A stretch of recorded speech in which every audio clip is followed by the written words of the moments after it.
We've obviously run into a technical issue communicating with this eyewitness, but according to the interview that we were able to do prior to her getting on the phone, she saw, like many others, a number of people running from that shopping center. This is a Duke University student who's from Munich, but as I said, her grandmother lives not very far, just a few minutes away from the mall where this shooting took place. According to what she told our producers, at least one family sought shelter in their apartment. And in her words, they were in shock. They had a child with them and were among those fleeing from this shopping center. Let me go to Cal Perry. And Cal, our NBCNews.com team reports that it was just on Monday that a 17-year-old Afghan injured 4 people with an axe on a German train. There's no indication that this is connected. The 17-year-old was shot dead.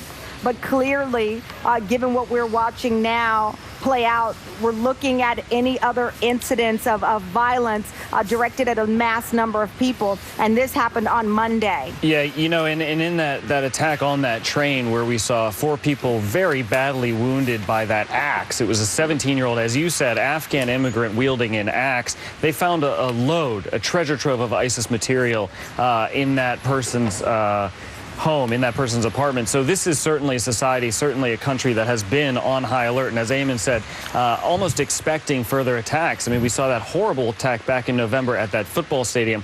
What's happening right now in Munich, as you can see on your screen, we are seeing a systematic lockdown now of the public transportation system in Munich. One of the reasons for that, if not the main reason for that, is that the German police, and especially these anti-terror police units, are concerned that this may not be an isolated event. We do not have confirmation that the gunman who opened fire in this mall is now in police custody. Absent confirmation of that, they will continue to sweep the area. They're also putting the hospitals on high alert. They're doing all of the things that you would do in a lockdown type situation. Again, we're waiting for further clarification on the number of killed, the number of wounded.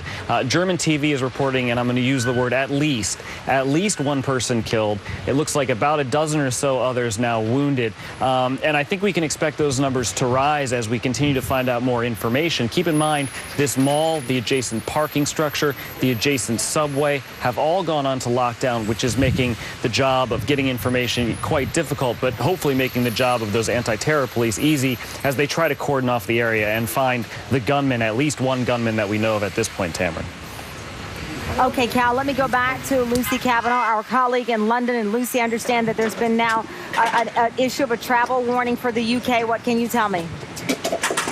That's right, Tamara. Not much so far in terms of the international reaction, but the foreign ministry here in the UK has just updated their travel advice, warning British citizens to effectively avoid the area of that shopping mall in Munich, to follow the advice of local authorities. And so far, what we've heard from local authorities, police warning people through Twitter, telling them to stay away from the shopping center, shutting down the trams, the trains, the public transportation and bus lines after that shooting. That shooting apparently has wrapped up, but as far as we know, they are still potentially searching for that suspect. So that's what we have so far for you. We have not yet heard from the State Department about any possible travel warnings for the Americans, but we will be monitoring that for you, Tamron.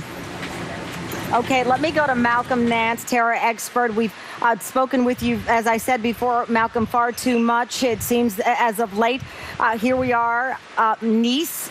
We don't know if there's a connection, but clearly you start looking at these areas where there are large numbers of people, many of them children and families. And here this situation playing out at this mall in Munich, Germany. Well, it's unfortunate that Germany is now quite possibly the second time in less than a week that they've had an attack which could be characterized as a terrorist attack. Because as you know, a few days ago there was the young Afghan member who pledged his allegiance to ISIS, who went onto a train and started knifing and axing people. From what we can tell right now, what we have is a classic, what we call a run-and-gun attack going on inside that mall. I've been monitoring German television. I've been in that mall. That's the OEZ, the Olympic Einkaufszentrum, up near the Munich Olympic Park. It is a giant mall. It is not a small structure by any stretch of the imagination. And German SWAT is going to take an enormous amount of time and care to clear that building and get the civilians out of it who are still trapped inside there. So as of right now, all we can confirm is that there's been a shooting inside that mall. The ideology or the intent of the shooter, we don't know as of yet. And local television is reporting and local news are reporting much higher casualty counts. Right. But all we can do is wait for this to resolve itself and gain more information. Yeah.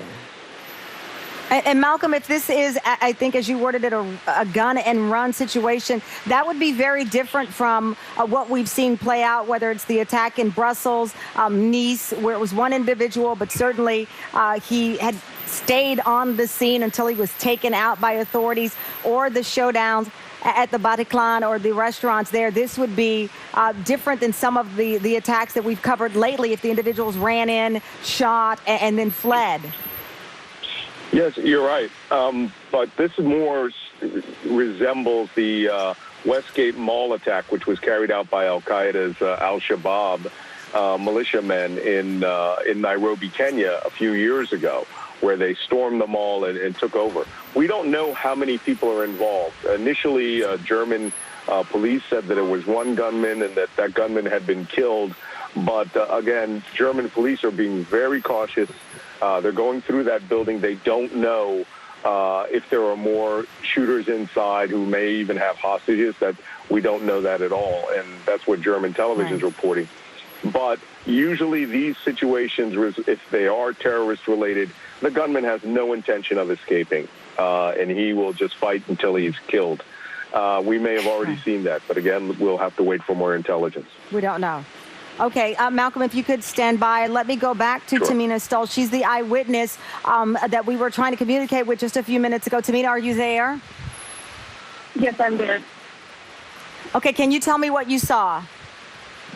Yes, so I was actually inside that shopping mall about 2 hours ago myself. Then I went back to my grandma's place, who lives about 3 minutes away from the shopping mall, and we were about to return to the shopping mall, me and my family. And once we got down to the street, there were people running towards us, telling us that they had heard gunshots inside the shopping mall, and they were really scared and in shock.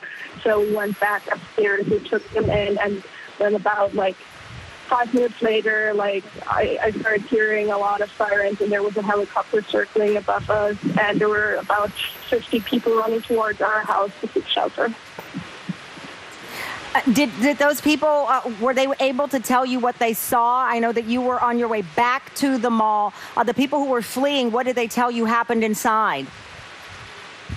They just told us that they had heard gunshots, and people were running around like crazy, and they were just so in shock they couldn't really talk, because they had also an additional family member who's still inside the shopping mall, so they didn't really know what to do. So we just took them in. Right now, as you told me, you are about 3 minutes from there. Can you see any activity right now? Mm-hmm. Unfortunately, the area is covered by trees. If there were trees, I would be able to see the shopping mall, but I can hear sirens. They just wouldn't stop. And according to local media, the entire area around the shopping mall was blocked. And I can still hear the helicopter circling around, and and apparently there has been a second shooting in the city center. Yeah. Tamina, I know that you are a student, Duke University student. You're from Munich. You had already been in the mall. Did you notice security, and what is the security like at that mall, if you even took notice? Mm-hmm. So it's actually the biggest shopping mall in Bavaria. It's 2 storages, so it's a pretty big shopping mall, at least according to German standards. But there are more than 100 shops. There are restaurants, there are cafes, and people go there a lot. There are a lot of families, because in this area there also happen to live a lot of families. But there's no security whatsoever. The mall is connected to the local subway system, so there's a lot of fluctuations. All right, Tamina Stoll, an eyewitness to this at least the aftermath of this shooting inside the Olympia or Olympic Mall. My colleague Lucy Kavanaugh is standing by. Lucy, we've been able to confirm some information. What can you report? That's right, Tamden. Police in Munich confirming now to NBC News that several people dead and injured at that Olympic shopping mall in Munich following that shooting. We don't yet have an exact number, but the shooting, we're hearing from a spokeswoman of that police department telling NBC News that shooting started at a McDonald's, which is attached to the shopping mall. Now, it's believed that those shooters then made their way into that shopping mall, but the spokeswoman saying to NBC that it's still unclear whether they are still in that mall or in the area. Now, another thing that I can tell you, Tamron, police in Munich taking to Twitter now to urge people not to upload any photos on social media or video showing the police operation. They tweeted saying, do not support the culprit or the assailant. And that indicates to us that this is still very much an active investigation, at least, that the police do not appear to, at this point in time, have that culprit or possible culprits in custody. And as we had reported earlier, of course, they've also shut down the public transportation around this area. So perhaps they are trying to track down the assailant or multiple assailants. We don't yet know that number, Tamron.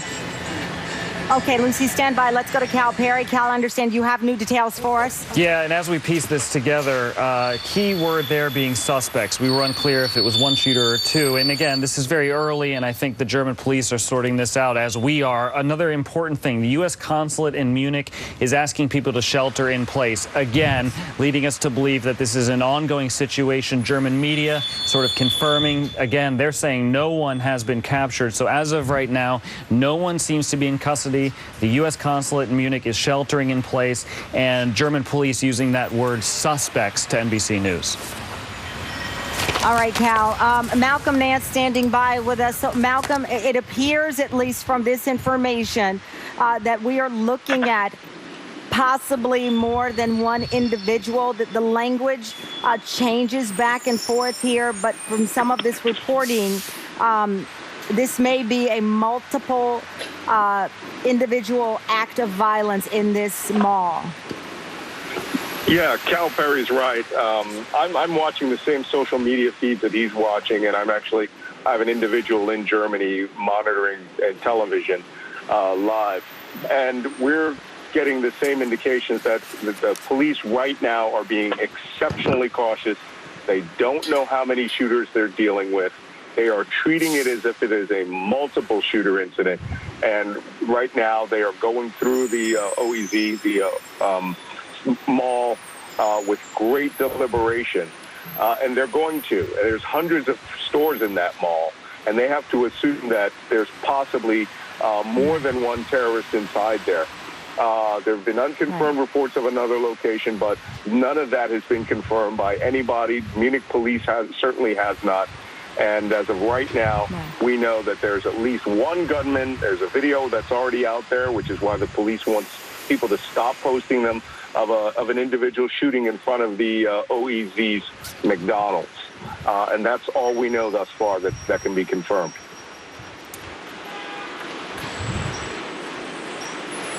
Okay, Malcolm, thank you very much. Just to recap, for those of you just joining us right now, there's an ongoing situation at a mall in Munich. This mall has been described by all accounts as a massive mall, very similar, obviously, to anything that you would see in a major city here in the States. 3 major department stores, a huge food court, and it was Friday evening around 7 p.m. where when the first reports came in of the shooting inside this very popular mall. Police in Munich confirmed to NBC News that several people are dead and injured at the shopping mall. The exact number unknown at this hour. There is a shelter in place. Warning from police. They've advised people who live in and around the area to stay inside. The early images that came into MSNBC's headquarters are from social media. And we saw from these images, if we could put some of the early video in from Periscope, people fleeing the mall and just what you would expect, the confusion in and around. We spoke with, a few minutes ago, a witness who was on her way back to the mall after being there earlier in the day and was met on the street by people fleeing, saying that there were gunshots fired inside the mall. Police have not confirmed if there was one individual or more responsible for this. They've also not confirmed if they've been able to either kill that individual or apprehend. Let me go to Andy Eckhart. He's an NBC News producer.